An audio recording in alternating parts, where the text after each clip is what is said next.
Well, well. Here we are again, my figments. Another year has gone by, and another flood of hype has risen for another round. Of course, I'm talking about E3 2018. So last year, I did a video similar to this one for E3 2017. But this year, we'll be doing it a little differently. This time, I'm going to try and condense things down a little and only address the games that will actually, probably, affect the channel in the future. Sound good? Great, because we still have 11 of them. Unlike last year, where including the games I had no intention of sharing on the channel, I covered 13 games. Yeah, we're gonna be some busy bees into the infinite future. So we all know how much E3 watchers and attendees hate it when the industry biggins up on stage, blabber on for too long, and don't show any actual games for longer than 10 seconds. So let's not delay any longer and get right into the games that you can most likely expect to see on the channel over the next 52 weeks.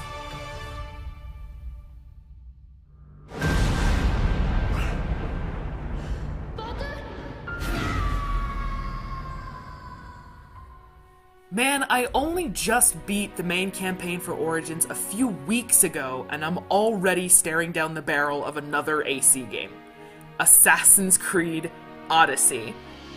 Oh boy, can you imagine 2 Assassin's Creed Shenanigans series going at the same time? It's like 2014 all over again. Although, to be fair, Odyssey looks to be pretty different compared to previous installments, even by Origin standards.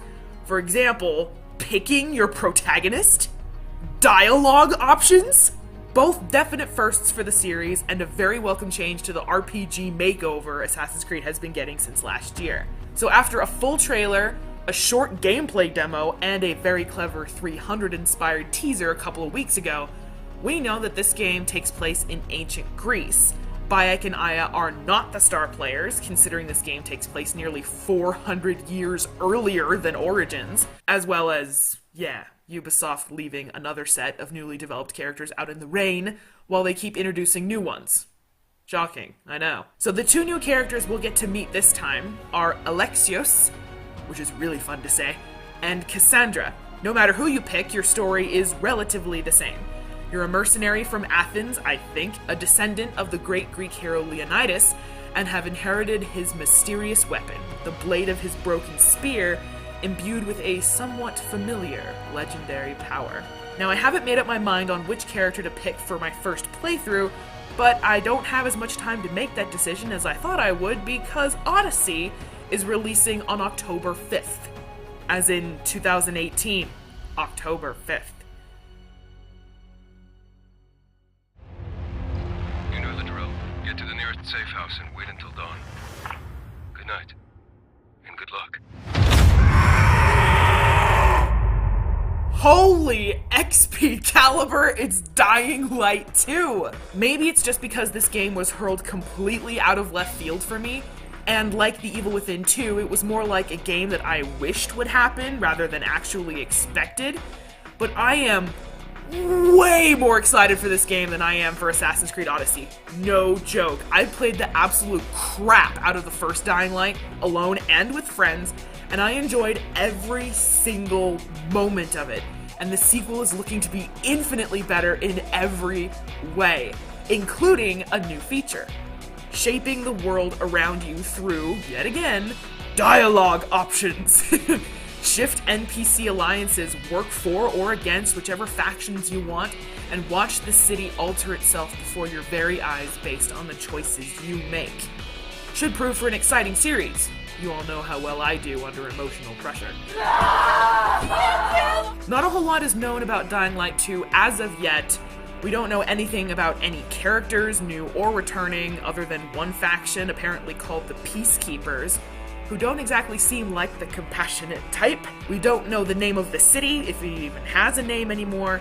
The game doesn't even have a release date or window yet. But what we do know is that Dying Light 2 takes place 15 years since the fall.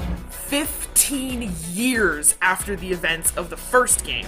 And we also know that what I consider the most terrifying iteration of night-dwelling zombies, the volatiles, haven't gone anywhere and they're just as freakishly famished as ever.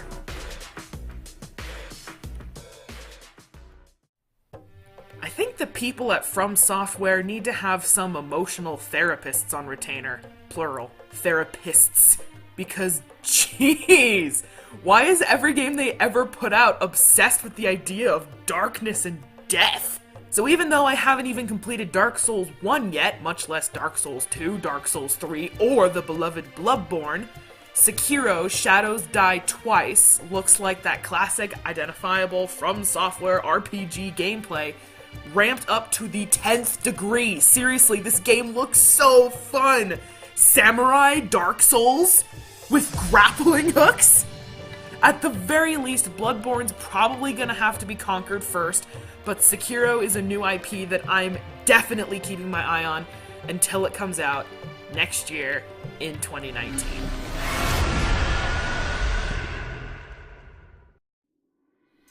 My video of the Xbox preview for We Happy Few went up on July 27th, 2016, and the game's still not out yet? Not like taking your time to perfect your massive project is a bad thing, especially for smaller studios like Compulsion Games, but finally, we have an official release date for the full game. August 10th, 2018. God, I've been waiting to redeem myself after the travesty of incompetence that was my episode of the Time demo, but come on, you can't throw me headfirst into a deeply unsettling open-world game, only give me 40 minutes to be chased out of every neighborhood in Wellington Wells looking for goddamn duct tape, and expect me to emerge having a clear understanding of how the game works. Just saying. Not my finest hour. I don't know what's going on. However, I still think this game would be a lot of fun to explore together, be it on a future stream or the good old episodic playthrough, but ultimately it'll be on you, my figments, who have all the say in whether or not this game makes another appearance on the channel. I would love to give it a second try, especially after seeing what the game has become after 2 more years in development, and I'll probably end up getting it no matter what, so tell me if you'd like to see me pop some joy and lose my goddamn mind in this messed up dystopia one more time. I believe Bartolomeo Dalviano said it best when he said, "About goddamn time! Elder Scrolls 6 has officially been revealed. Revealed as what? I don't really know. Don't know where it takes place, don't know when it's coming out, beyond a very long time from now. And this shot of a gorgeously lush landscape is literally all we have. So, yeah. Don't have a whole lot to say about this at the moment. Might be High Rock? Hammerfell, maybe? Who fucking knows? It's all speculation at this point. Maybe in the next E3 or 2, or 3, or 4, we'll be able to better understand just what's in store for us beyond another epically amazing RPG wonderland just like Skyrim was and is. Metro Exodus was announced last E3 in 2017, and I didn't cover it in my last E3 video because, well, I've only ever played the first Metro game, 2033, even though I also own Last Light thanks to Games for Gold and have never touched it. Anyway, I'm definitely intrigued by the world of the Metro series, and Miracle of Sound's song inspired by Metro, The Day the World Died, is one of my favorites that he's ever done.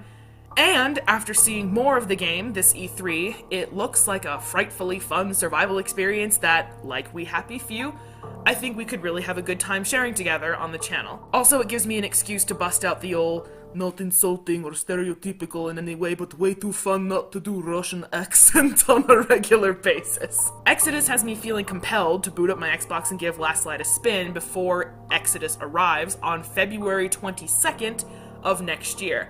And after a whole year of feeling kind of meh about it, it's managed to recapture my attention. So, I leave the vote up to you once again. Metro Exodus. Da or niet? Hey, it's actually at E3 this year, so I can finally talk about it! The Last of Us Part 2! Those of you Figments who have been with me since 2013, you'll remember that I did 20 parts of the first Last of Us game, but never finished it on camera. Since then, I have beaten the campaign a whopping 6 times, played the Left Behind DLC 3 times, and dabbed in the multiplayer. Dabbed? Fuck me, the memes are getting to me. Dabbled in the multiplayer a little while I anxiously awaited the second installment in the series, and now we finally have gameplay. It looks awesome, it looks brutal, it looks like everything I was hoping for, and more.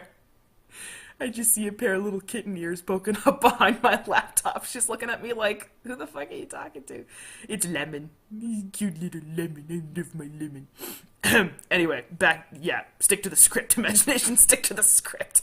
Interestingly enough, Joel was nowhere to be found in the demo, but before you go there, no, I am not aboard the Joel is dead and Ellie only sees his ghost bandwagon.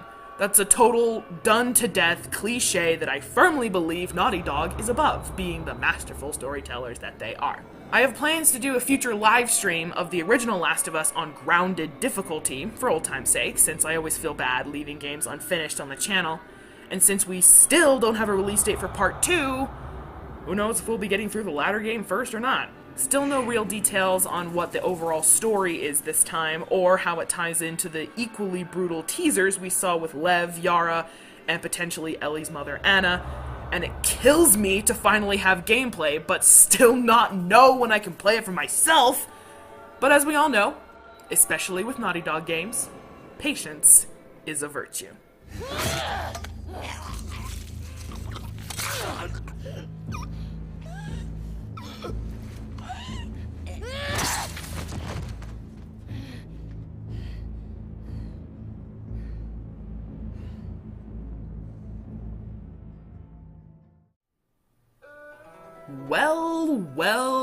Well.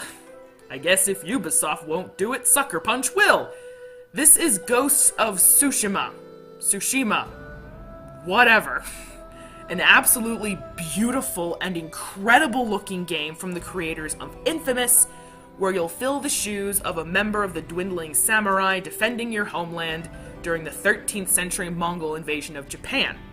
I wasn't kidding about the whole Assassin's Creed thing. This is literally the Assassin's Creed game fans have been begging for, and I guess you could say that Sucker Punch has beaten Ubisoft to the punch. Okay, anyhow, this game is an open world, it's gorgeous, the story seems very heart-wrenching and intense, and this is among the games I'm most excited to experience with you on the channel whenever it comes out. No release date for this game right now in any form, but something tells me it'll be worth the wait.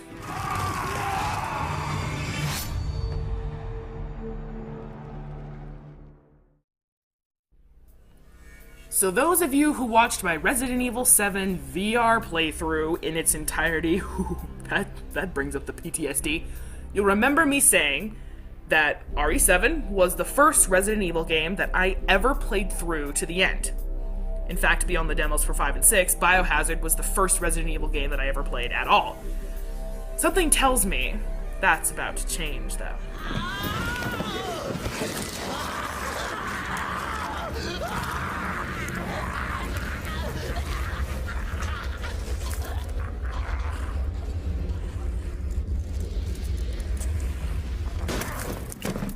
At the Sony press conference, an absolutely beautiful remake of Resident Evil 2 is on its way, and it's arriving on January 25th, 2019.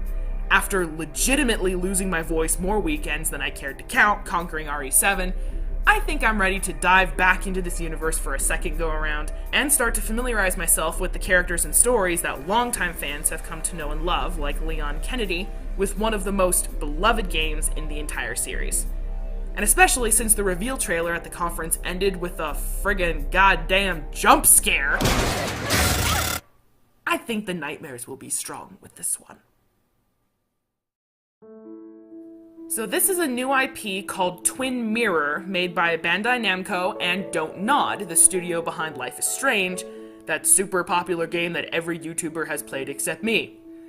For now. In Twin Mirror, you play as a character named Sam, who returns to his hometown of Basswood for the funeral of his best friend, only to awake one morning with his shirt covered in blood and no memories of the night before. It's up to us to retrace Sam's steps and figure out what happened.